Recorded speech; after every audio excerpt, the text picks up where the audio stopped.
पाकिस्तान की जो counter terrorism की एफर्ट थी वो पूरी दुनिया में मानी गई और पढ़ाई जाती है कि यार इन्होंने किस तरीके के साथ काम हो गया, मतलब अमेरिकन नहीं कर सके अफगानिस्तान के अंदर। लेकिन अगेन फास्ट फॉरवर्ड कुछ अर्सा चीज़ें ख़त्म हुई जब से अफगान तालिबान आए वापस, तो हमने अब देखा है कि दोबारा एक राइज शुरू हो गया है। नॉट जस्ट इधर, वहाँ BLA भी खड़ा होना शुरू हो गया है। तो हालात अल्लाह ना करे वापस उस सतह पे आना शुरू हो रहे हैं। सो इस पूरी चीज़ को आप कैसे देखते हैं कि कहाँ नंबर वन के what really is happening right now, और व्हाट हैपेंड जो अभी के साथ कांटेक्ट है, और इशू हम कहाँ गलती कर रहे हैं? मैं ख्याल गलती हमसे वहाँ हुई जहाँ हमने समझा कि कुछ तालिबान अच्छे हैं, कुछ तालिबान ख़राब है। लेकिन पाकिस्तानी तालिबान को तो हम शुरू से बुरा मानते थे ना जी, बस क्योंकि वो हमारे जो एक्स फॉर्मर ट्राइबल एरियाज़ थे वहाँ प्रेजेंस तो थी नहीं, और वो बॉर्डर एरियाज़ हैं, वहाँ ऐसे इलाके हैं कि आधा गांव इधर आधा गांव उस तरफ आना जाना लगा हुआ है, और 2500 किलोमीटर से ज़्यादा लंबा बॉर्डर है। दो कि आपने बाढ़ लगा दी है, लेकिन आप उसको हर जगह गार्ड भी नहीं कर सकते। और फिर फ़ौज ने जब उनको क्लियर करके होल्ड किया और उसके बाद उसको बिल्ड और ट्रांसफ़र करना था, किसी हद तक बिल्ड भी किया, लेकिन जब ट्रांसफ़र किया सिविल एडमिनिस्ट्रेशन को तो वो अपना रोल प्ले नहीं कर सके।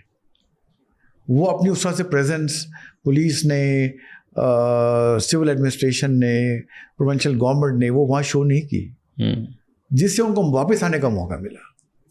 तो फौज तो अपना काम करके वापस थोड़े स्टेप बैक कर गई, तो उससे दोबारा आके उन्होंने कदम जमा लिए।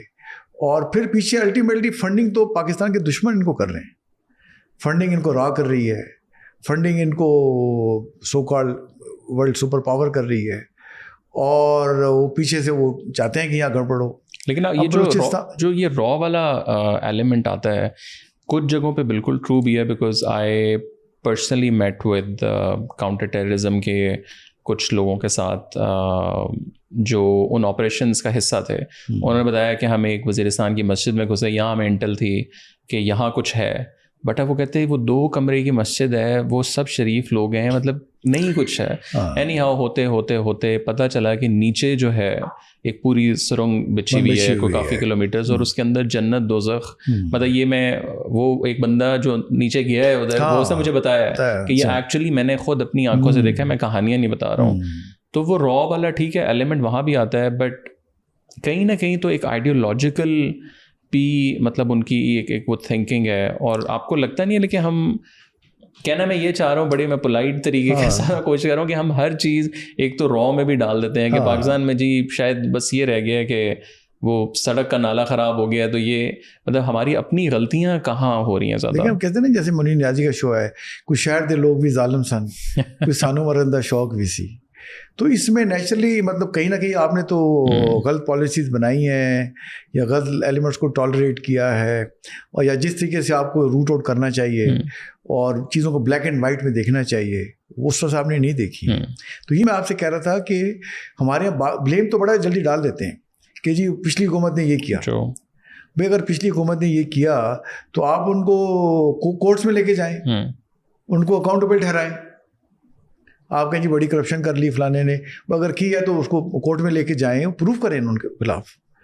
और तो ये चेक एंड बैलेंस का सिस्टम होना चाहिए कि जब नेशनल लेवल पे इतनी बड़ी कॉस्ट जो हमें देनी पड़ रही है आज, तो ऑलमोस्ट डेली पे देखें 100 से ज़्यादा इंटेलिजेंस बेस्ड ऑपरेशन फौज कर रही है, इसलिए तो दिन ब दिन ये कार्रवाइयाँ कम हो जाती हैं। बट एरिया इतना बड़ा, जैसे बलूचिस्तान का 44% एक दिन में 100 आप कह रहे हैं तकरीबन जी, ऑन दी एवरेज छोटे बड़े जो ऑपरेशंस हैं आज के टाइम में ये DGSPR ने पिछली कॉन्फ्रेंस में बताया कि 100 से ज़्यादा करने पड़ रहे हैं इंटेलिजेंस बेस्ड। जी, दैट्स अ लॉट। देखिए कितनी बड़ी एक्टिविटी हो रही है, एंड दैट्स वाई आप देखते हैं कि बाकी सटल इलाकों में अमन अमान है, ज़िंदगी चल रही है।